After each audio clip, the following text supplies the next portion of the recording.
বিছানায় শুয়েও ওম নমঃ শিবায় মন্ত্র জপ করলে কি হয়? নমস্কার বন্ধুরা, সেবা দৃষ্টি চ্যানেলে সকলকে জানাই স্বাগত।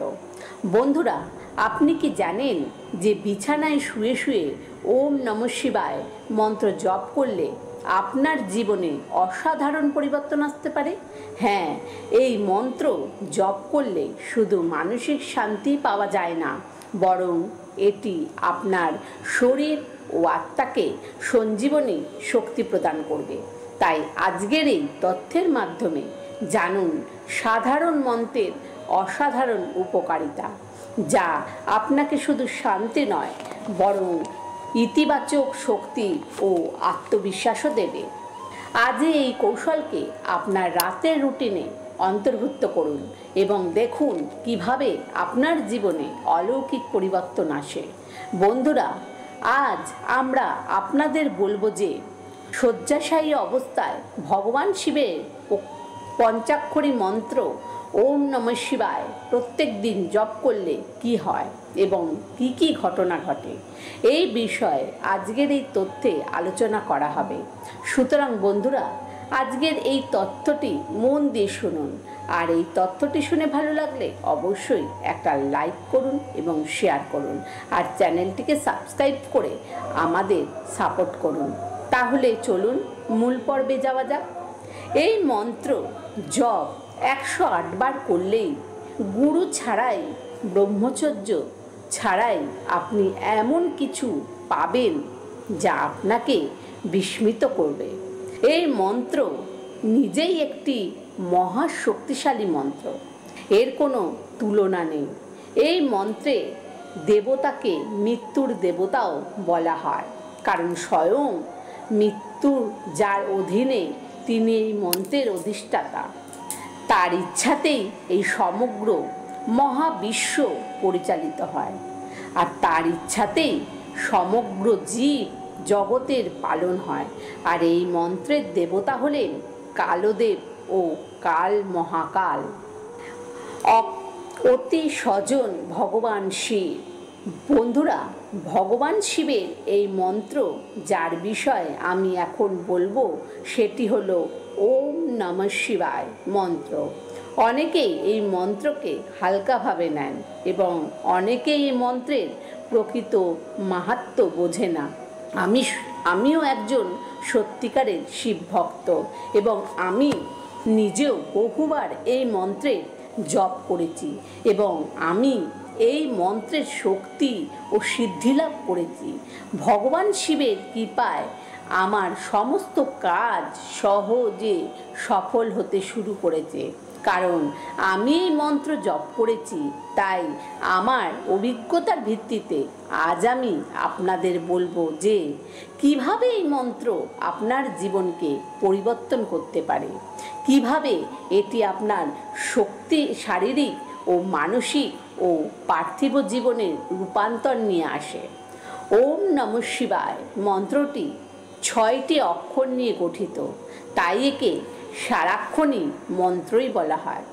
যদি এই মন্ত্র থেকে কোনো শব্দটি বাদ দেওয়া হতো তবে এটি 5টি অক্ষরের হয়, যাকে পঞ্চাক্ষরী মন্ত্র বলা হয়। যে কোনো মন্ত্র জপ করার আগে যদি তার আগে কোনো শব্দ জুড়ে দেওয়া হয় তবে সেই মন্ত্রের শক্তি বৃদ্ধি পায় এবং সেই শক্তি ব্রহ্মা, বিষ্ণু এবং শিবের সাথে যুক্ত হয়। এর ফলস্বরূপ এই মন্ত্রের সিদ্ধিলাভ দ্রুত হয়। তাই যে কোনো মন্ত্র, কোনো শব্দ যোগ করেই তার নিয়মিত জপ করা উচিত। অনেক সময় কোনো মন্ত্রের আগে ও পরে ওম যোগ করে জপ করা হয়, এতে মন্ত্রের শক্তি সুরক্ষিত থাকে। এখন কথা বলবো, যদি আপনি শুয়ে শুয়ে ওম নমঃ শিবায় মন্ত্র জপ করেন তবে আপনি কি কি পাবেন। বন্ধুরা, প্রথমে এটি জেনে রাখুন যে ভগবান শিবের এই ওম নমঃ শিবায় মন্ত্র এমন একটি মন্ত্র যা ব্রহ্মাণ্ডের শ্রেষ্ঠ মন্ত্রগুলির মধ্যে গণ্য করা হয়। যেমন নবান্ন মন্ত্র, দ্বাদশ মন্ত্র, অষ্টমন্ত্র, গায়ত্রী মন্ত্র, মহামৃত্যুঞ্জয় মন্ত্র এবং বেদের অন্যান্য মন্ত্র, এই সমস্ত উচ্চস্বরের মন্ত্রের মধ্যে ওম নমঃ শিবায় মন্ত্রটি অন্তর্ভুক্ত। আর এই মন্ত্র এতটাই শক্তিশালী যে অলৌকিক, যে এর সম্পর্কে কিছু বলা মানে সূর্যকে প্রদীপ দেখানোর মতো। তবে এটি নির্ভর করে যে আপনি এখনো পর্যন্ত এই মন্ত্র জপ করেছেন এবং আপনার জপ দ্বারা এই মন্ত্রটি জাগ্রত হয়েছে কিনা। যদি সাধারণভাবে বলা হয় যে আপনি যদি কোনো মন্ত্রকে বিছানায় শুয়ে শুয়ে জপ করেন তাহলে সেটি সিদ্ধ হয়ে যায়, কিন্তু বন্ধুরা এই কথা পুরোপুরি সত্য নয়। দেখুন, এই ব্রহ্মাণ্ডে যত মন্ত্র আছে, যত তন্ত্র আছে, সেগুলো সকলেই ভগবান শিবের দ্বারা উৎপত্তি করা হয়েছে। সেটা ওম নমঃ শিবায় মন্ত্রই হোক, কি গায়ত্রী মন্ত্রই হোক, কি মৃত্যুঞ্জয় মন্ত্রই হোক, বা অন্য যে কোনো মন্ত্র, মহাবিশ্বের সমস্ত মন্ত্রই ভগবান শিবের দ্বারাই সৃষ্টি হয়েছে। তবে এখানে এই কথাটিও বুঝে নেওয়া উচিত যে সাগর প্রকৃতির মন্ত্রগুলো ভগবান শিব দ্বারা শ্রেষ্ঠ নয়, তাই সাগর মন্ত্র অল্প কয়েকবার জপ করলেই সিদ্ধ হয়ে যায়। অন্যদিকে বৈদিক মন্ত্রের সিদ্ধি তখনই হয় যখন আমরা সেই মন্ত্রকে উৎকল করি, অর্থাৎ মন্ত্রের উপরে যে লোক বা বন্ধন থাকে তাকে সরানোর পরেই সেই মন্ত্র সিদ্ধির দিকে এগোয়। মন্ত্র উৎকলের জন্য আমাদের শান্তি যে পদ্ধতি বলা হয়েছে তা অনুসরণ করেই মন্ত্রকে উৎকলনের করতে হয়। আরেকটি উপায় হলো আপনি মন্ত্রের এত বেশি জপ করুন যে মন্ত্রের উপরে বাঁধন যেন নিজেই ভেঙে পড়ে।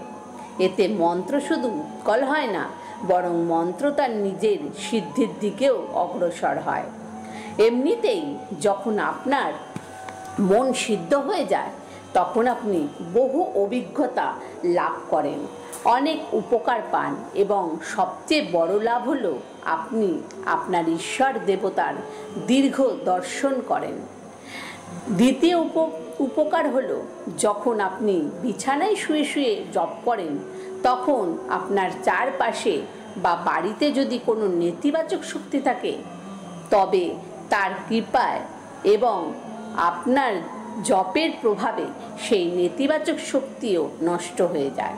বন্ধুরা, ওম নমঃ শিবায় মন্ত্র জপ করলে নেতিবাচক শক্তি আমাদের থেকে দূরে চলে যায় এবং যখন আমাদের জীবন থেকে নেগেটিভ দূর হয়ে যায় তখন আমাদের সমস্ত কাজ খুব সহজেই সফল হতে শুরু করে।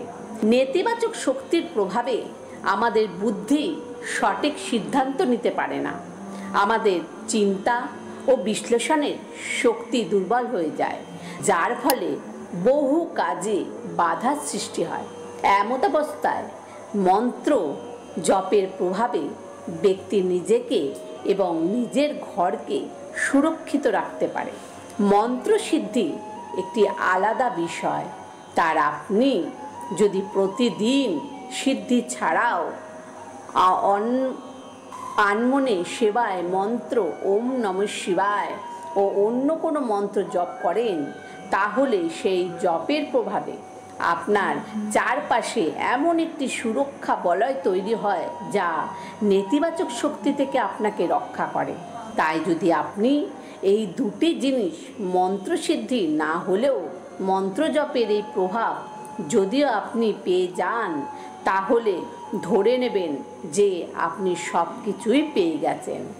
বন্ধুরা, তৃতীয় বড় লাভ হচ্ছে যা মন্ত্রসিদ্ধি অথবা সুরে সুরে জপ করার ফলে তা হলো আপনি কিছুই ঘটনার পূর্বাভাস পেতে শুরু করবেন। বন্ধুরা, আজ এই পর্যন্ত। আমার এই তথ্যকথা শুনে ভালো লাগলে অবশ্যই লাইক করুন এবং কমেন্ট করুন আর আমাদের এই চ্যানেলটিকে সাপোর্ট করুন। কমেন্টে হর হর মহাদেব লিখতে ভুলবেন না। ধন্যবাদ।